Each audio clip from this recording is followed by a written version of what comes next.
Food Squad, since ang Boodle Fight at Kamayan ay tinuturing na ultimate Filipino feast, nandito tayo ngayon sa isang kainan na kilala dahil sa ino-offer nilang Boodle Fight set meals. Ano po hinihintay nyo? Let's go!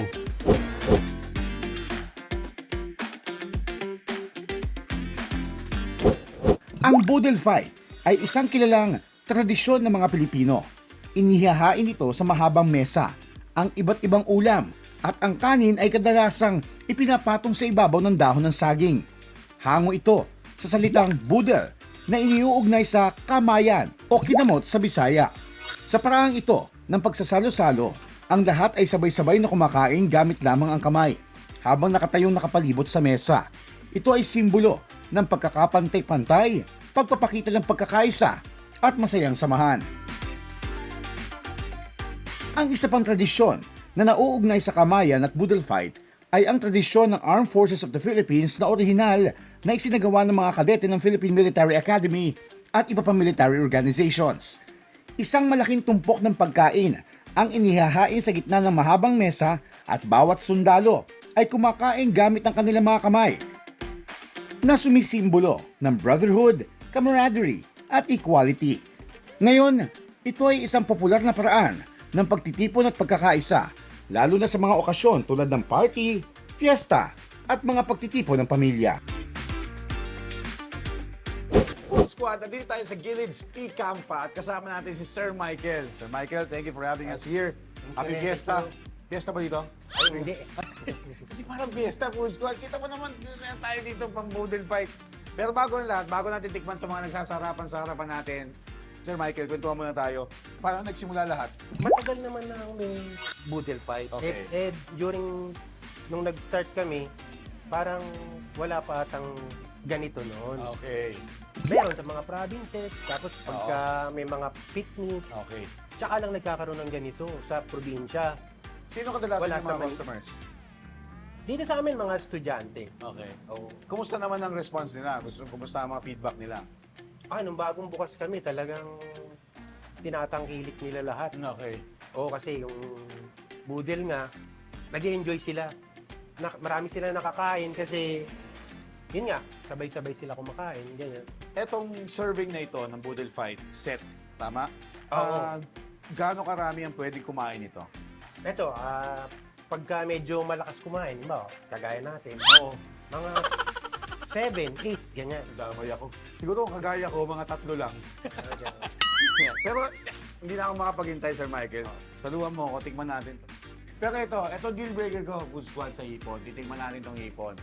Pag kumakain kasi ako ng hipon, tinatanggal ko lang yung ulo. That's it. Hindi ko niya binabalatan, tapos tinitira ko lang yung buntot. Doon ko ginajudge yung hipon, yung pagkakaluto, yung timpla. Yung okay. Food Squad, simulan natin dito sa hipon, ng boodle fight nila.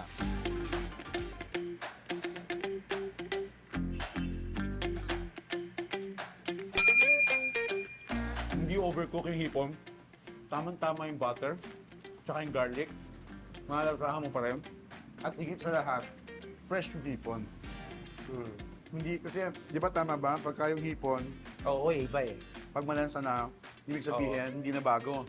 Hindi na bagong hango. So, ito dito, Food Squad, fresh yung hipon, manamis. Tignan natin itong puset. Paano ito? Diba? Dito na ako sa kabila. Food Squad!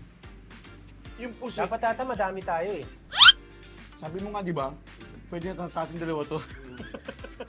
Pero Food Squad, nakita nyo yun, hindi ko ginamitan ng tinidor. Isa pa yung deal breaker sa puset.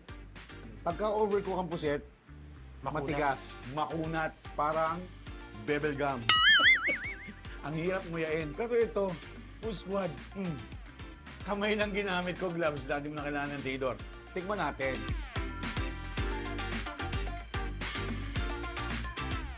Ayaw na, Food Squad. Ang sarap ng puset. Simple-simple, Food Squad, pero ang sarap ng pusit, ang lambot. Hindi mo kailangan nguyain ng nguyain. Hindi ka abutin ng 30 minutes. Pero ito yung tinatawag yun ng mga set meal naman. Kuya Michael, tama? Madalas, ang tawag natin dito, inasal ulit yung manok. Pero ito, ano to? Ang tawag namin dyan eh, chicken inato. Inato. Tikman na natin itong inato. Ang sabi, ang kaibahan nitong inato, Sa iba, lechong manok. Kumakalas daw sa buto. Yes, sir. Titigman natin ngayon tong ina to.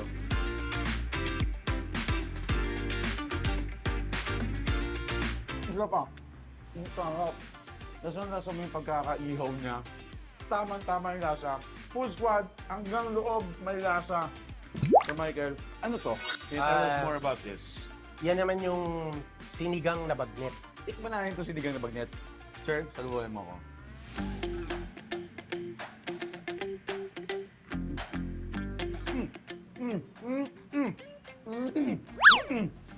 Tama na yung asim.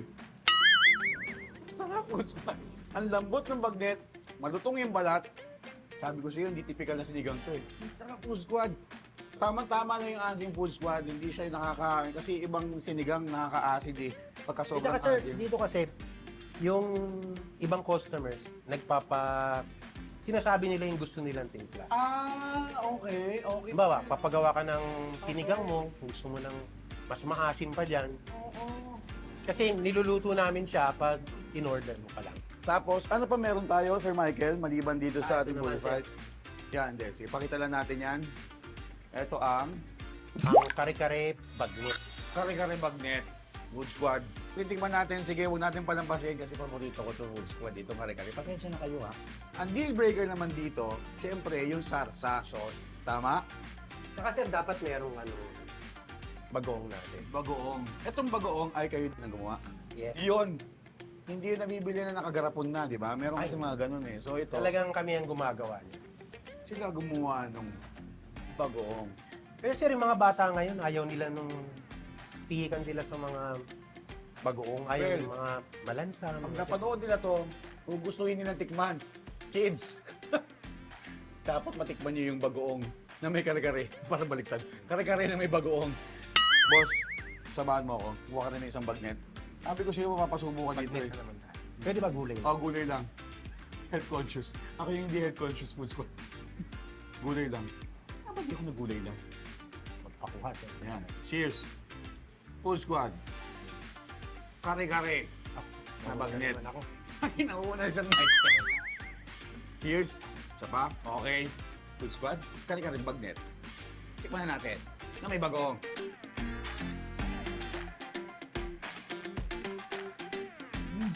Ang sarap ng sauce. Hindi artificial peanut butter yung ginamit. Giniling naman eh, Food Squad. Lasang-lasa mo yung peanut flavor nung kare-kare. Napakasarap, napakalinamnam, hindi masyado maalat. Tapos, perfect na sa may bagoong. Kids, you're missing half of your life. Tikman niyo yung kare-kare na mayroong bagoong. Tapos, etong mga nakaserve dito, meron din siya nakaserve na set meals. Ah, yes sir. Meron din tayong, kagaya nung sa chicken, meron din tayong mga, kasi pag single serving lang, Okay. meron tayo lahat. Okay. So, Food Squad, kung halimbawa, magkaaway kayo ng mga barkada mo, gusto mo lang mag-solo flight, solo food trip ka lang, pwede mo orderin separately. Pwedeng a la carte. Na meron din kasama. Merong alakart. Meron siyang kasama ng rice. Meron sir. Ano pang kasama nun? Halimbawa, umorder ako ng single order ng squid. Yun, meron siyang palaging kasamang ensiladang talong. Okay. Ayun. So, meron na siyang sides, ensaladang talong, meron din siyang kasamang rice, tapos may kasama din drinks. Meron ice. Yun, iced tea. Alright. Eto sir, kwento mo dito sa, ano meron ulit dito? Yun sir, parang yung sinabi mo kanina, yung mga health conscious. Kasi ayaw nila ng pork, ayaw nila ng ano. Okay. Saka dito kasi sa amin sa University Bed, maraming mga Muslim, ganyan. Halal. So hindi sila nagpo-pork. Okay. So nagdagdag kami ng menu, dinagdagan namin yung fish, ganyan. Tapos konting vegetable. Tingnan natin to, Pusko. Teka, para baka mabilin ako dito eh. Kalaman eh. Yun. Dapat kasi yan sir, nakakamay. Pero Ah, mamaya na lang pagka. na lang. Mamaya. Mamaya na lang natin kamay.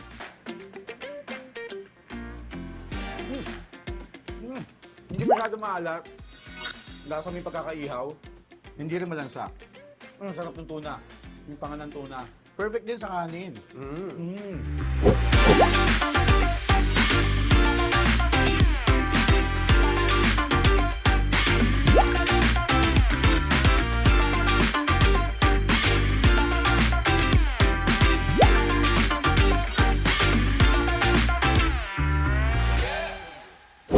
Michael, thank you so much for having us here. Napakasarap, nag-enjoy ako. Pinaka na-enjoy ko itong pusit. Pero, Food Squad, huwag kayo maalis. Dahil may pupuntahan pa tayo dito sa Sampaloc, Maynila. Sa pagbabalik ng It's Fun! Yes! Tingin po ito pusit. Ang sarap nito, boss. Kinakamay lang, di kailangan tiniturin. Seryoso, ang lambot. Stay tuned! Dahil trending na Spanish bread naman ang susunod natin titikmaan sa pagbabalik yan ng It's Fun! Squad, maabot tayo, cut off na, sold out. Buzzer beater. Bango, galing pang oven, mainit-init pa.